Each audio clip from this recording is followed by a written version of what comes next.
কি হয়, তুমি থাকো।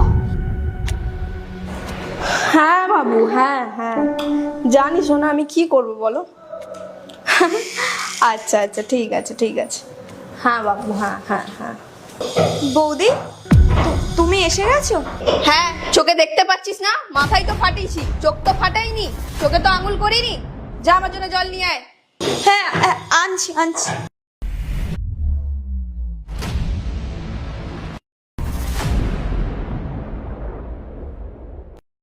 বৌদি, এ নাও জল। এটা কি? জল? সেটা তো আমিও দেখতে পাচ্ছি, এটা জল। তুই জানিস না আমি স্টিলের গ্লাসে জল খাই না? ঘরের কি সব কাঁচের গ্লাস খেয়ে ফেলেছিস নাকি? আমি এই ঘরের মালিক, তোর মতন কাজের লোক ভেবেছিস নাকি যে আমি এই গ্লাসে জল খাবো?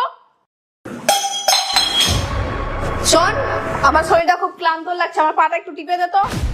বৌদি, আমি পা টিপবো? না তো কে টিপবে বুঝি? তোকে এই বাড়িতে থাকতে দিচ্ছি, খেতে দিচ্ছি, কি বাইরে থেকে লোক এনে টিপাবো আমার পা? চল পা টেপ।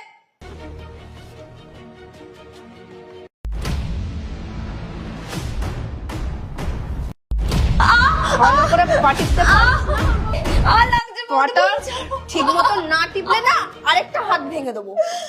সেদিনকার কথা ভুলে গেলি যেখানে আমি তোকে সিঁড়ি থেকে ধাক্কা মেরে ফেলে দিয়েছিলাম? হাতও ভেঙে গেছিল, মাথাও ফেটে গেছিল। শোন, এ বাড়িতে থাকতে গেলে না আমার কথা মতন তোকে চলতে হবে, বুঝেছিস? বুঝেছি বৌদি। বাড়ির সব কাজ হয়ে গেছে? ঝাড়ু পোছা কাপড় কাচা সব হয়ে গেছে? হ্যাঁ, রান্না বান্না সব হয়ে গেছে, কিন্তু কাপড় কি করে কাচবো বৌদি? আমার হাত তো ভাঙা। এই তুই কি মনে করিস আমি কাপড়টা গিয়ে কাচবো? আমি কাচবো কাপড়টা? তোকে বলেছি না ঘরের সব কাজ ঠিক মতন টাইম মতন করে রাখবি। তোর দাদা আসলে আমি কি বলবো? রাত্রেবেলা আমি ক্লাবে নাচতে গেছিলাম। বৌদি, তুমি ঠিক করছো না বৌদি, আমি সব দাদাকে বলে দেবো। ও, তোর মনে হয় তোর দাদা তোর কথা বিশ্বাস করে নেবে, আমার না, তাই তো? শোন, আমি তার স্ত্রী, আর ও আমার কথাই বিশ্বাস করবে, বুঝেছিস? আমি যদি তোর দাদাকে বলি না যে তুই অন্য কোনো ছেলের সাথে সব সোনা গয়না টাকা পয়সা চুরি করে চলে গেছিস, দাদা তোর এক বড় মুখটা দেখবে না তোর, বুঝেছিস? এখন দেখছি তুই আমার মুখে মুখে খুব তর্ক করছিস।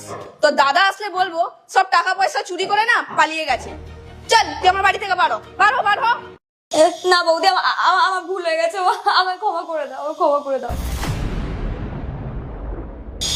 আজকে তুই আমার সামনে এত মুখ খুলছিস, তোর দাদার সামনে যদি মুখ খুলিস কি হবে বলতো? একদম কোনো কথা বলবি না, চুপ।